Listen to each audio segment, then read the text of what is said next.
Hi guys, welcome back to another video with myself, crypto banker SHX. I hope you're all well. Happy New Year.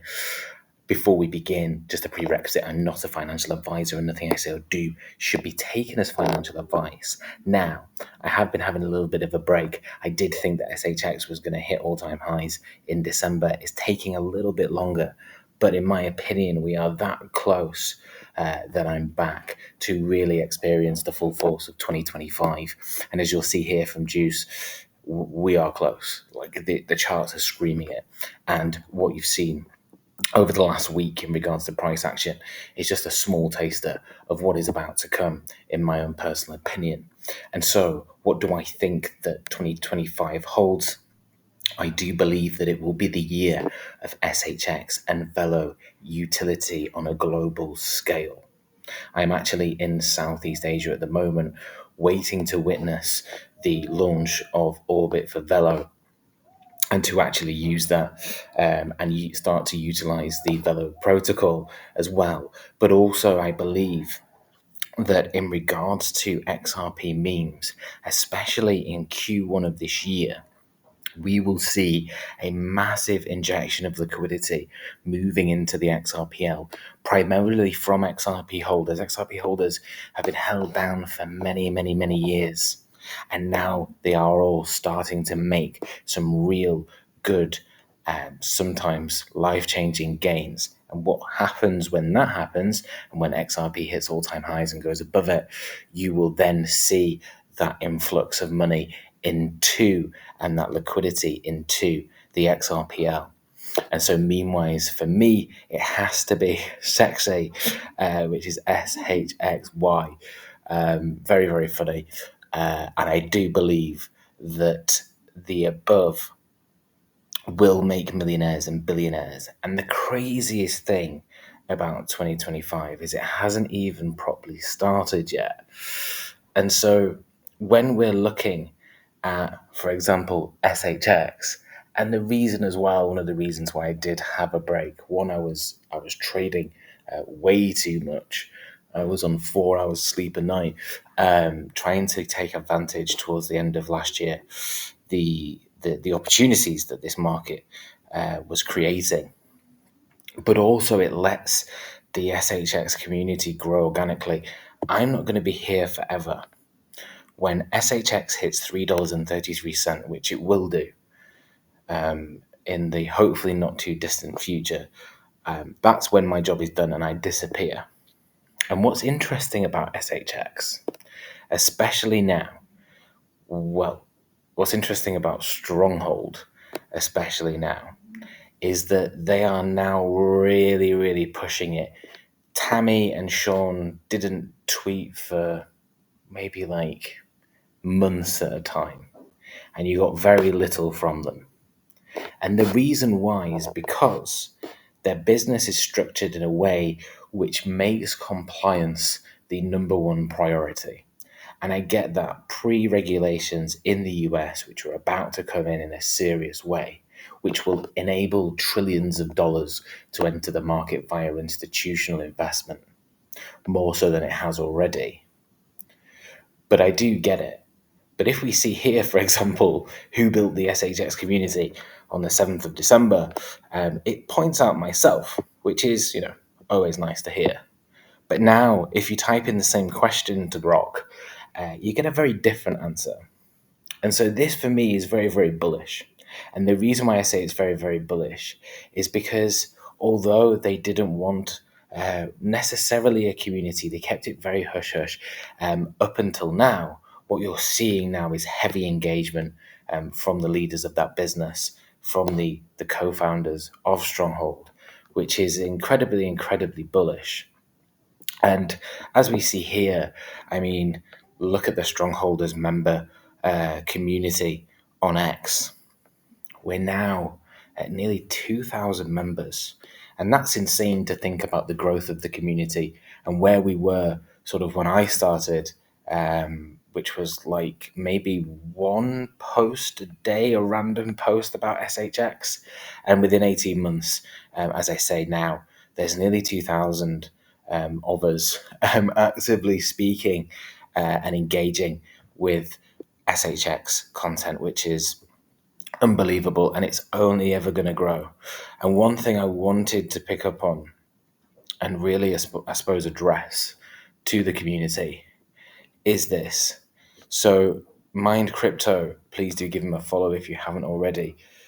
He's done some digging, and I know that he shared this with me privately a couple of months ago, and he did approach Stronghold because he was concerned about a potential bot affecting the price. But it seems that actually, and I did share my theory with him that it was probably actually them. It turns out it kind of looks like it has been.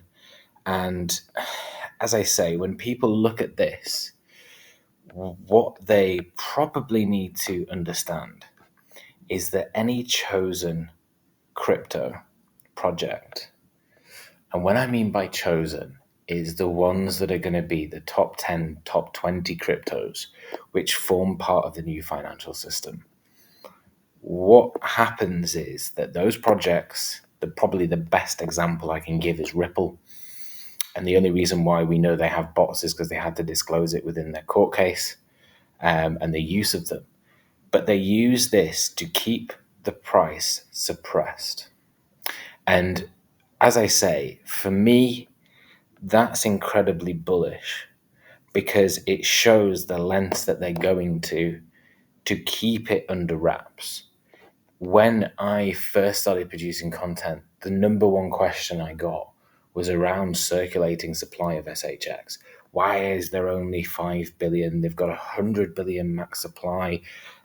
They own 95% of the token.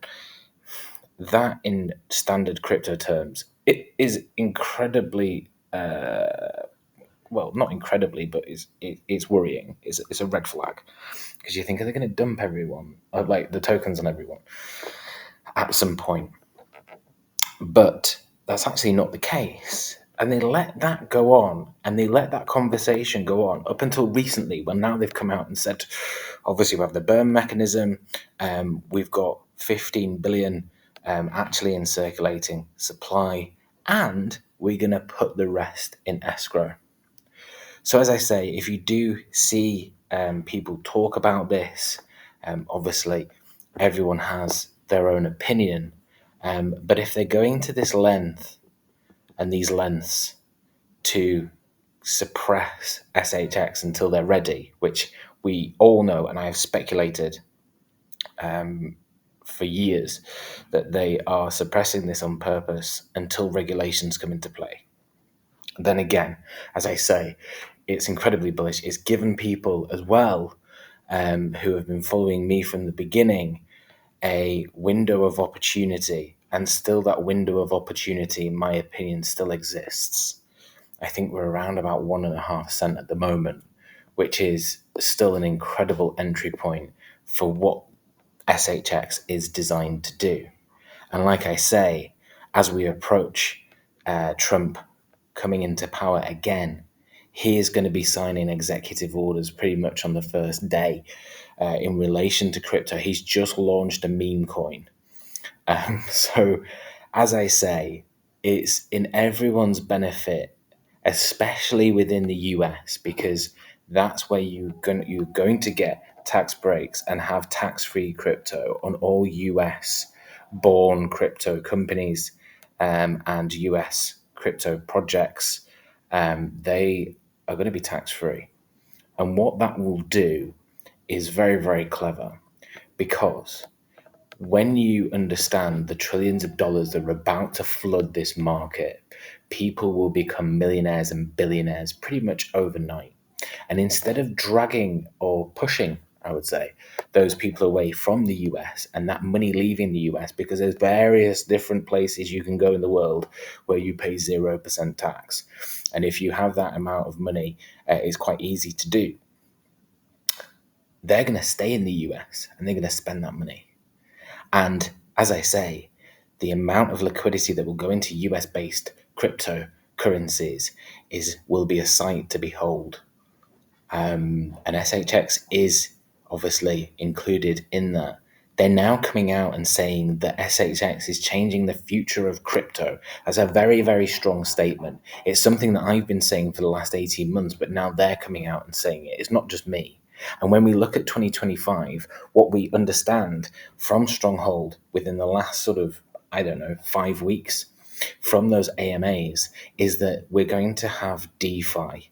DeFi will be massive for Stronghold Net. Stronghold Net is plugged into XRPL. It's obviously built on Stellar. You have the ISO 222. Stronghold acquired ISO 222 labs last year. They work with governments under NDAs. They are working with the highest people within the financial institutions of the world, and they've built the architecture for the financial future, which SHX sits right in the center of that. You also have things that are happening in March in regards to the Federal Reserve, and they've always dropped hints in relation to their involvement with the Fed.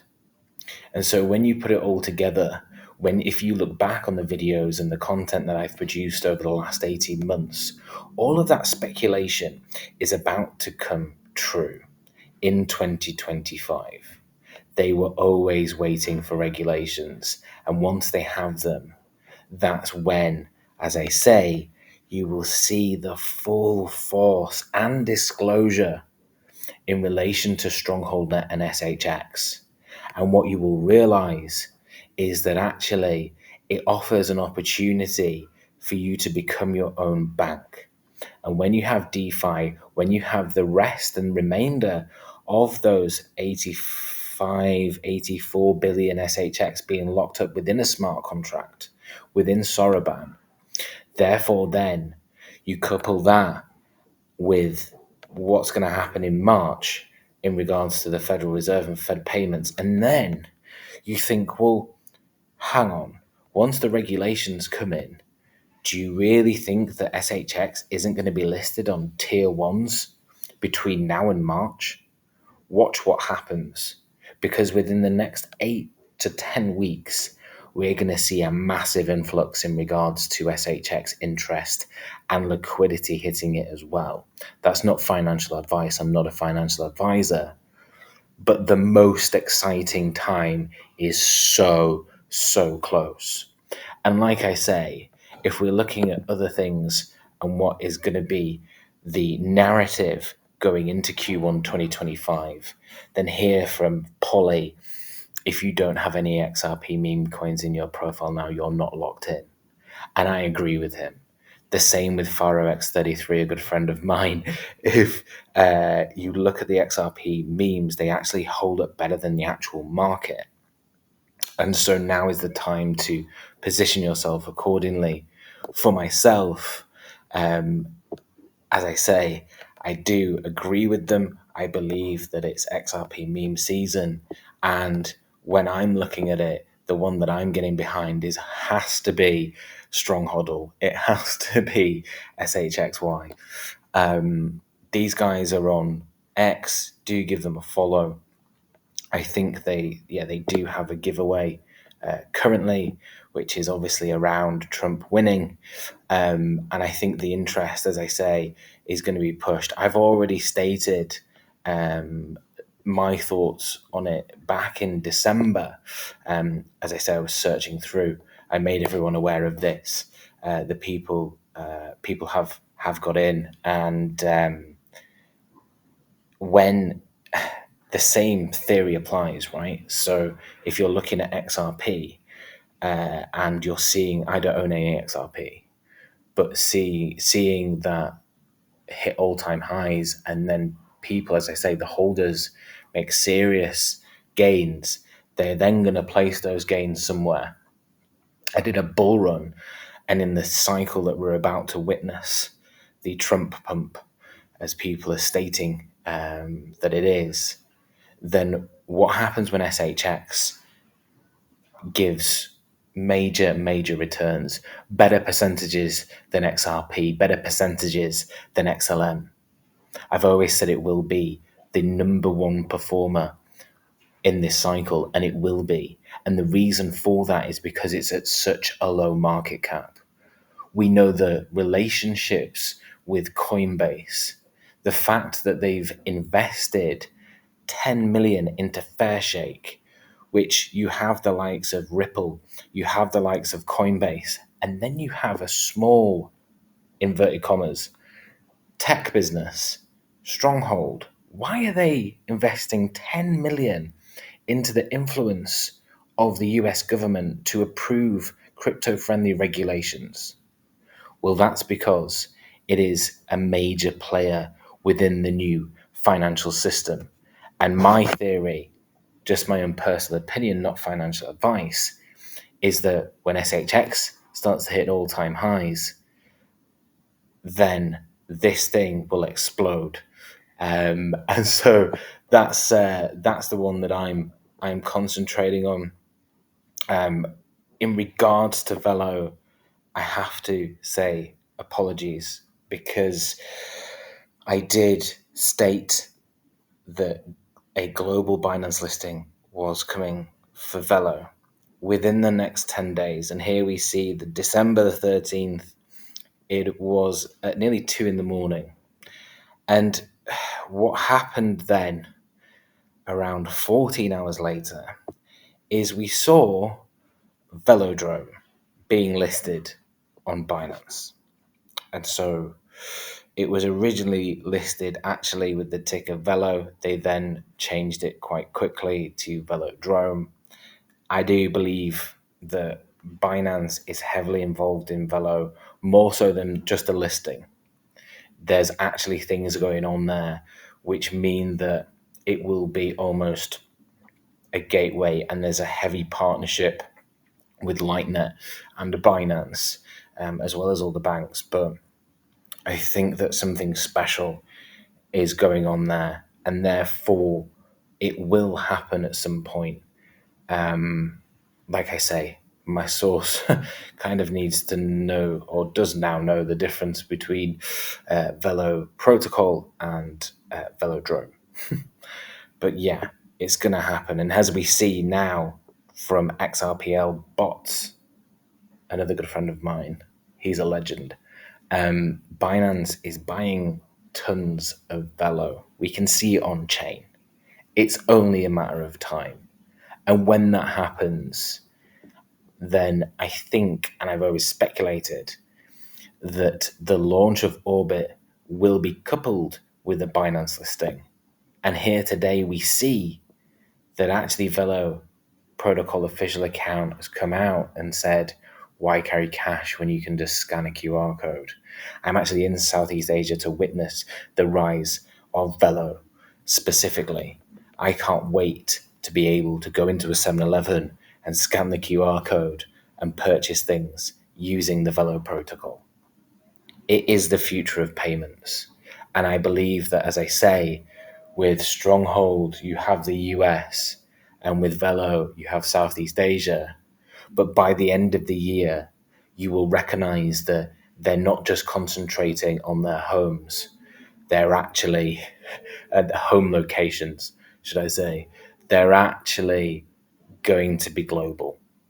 And so for me, I hope that you guys are well positioned. If you have been following me for the last 18 months, then you will be. 2025 is going to be the year of real world utility. And I can't wait to see what happens. Guys, you're all awesome.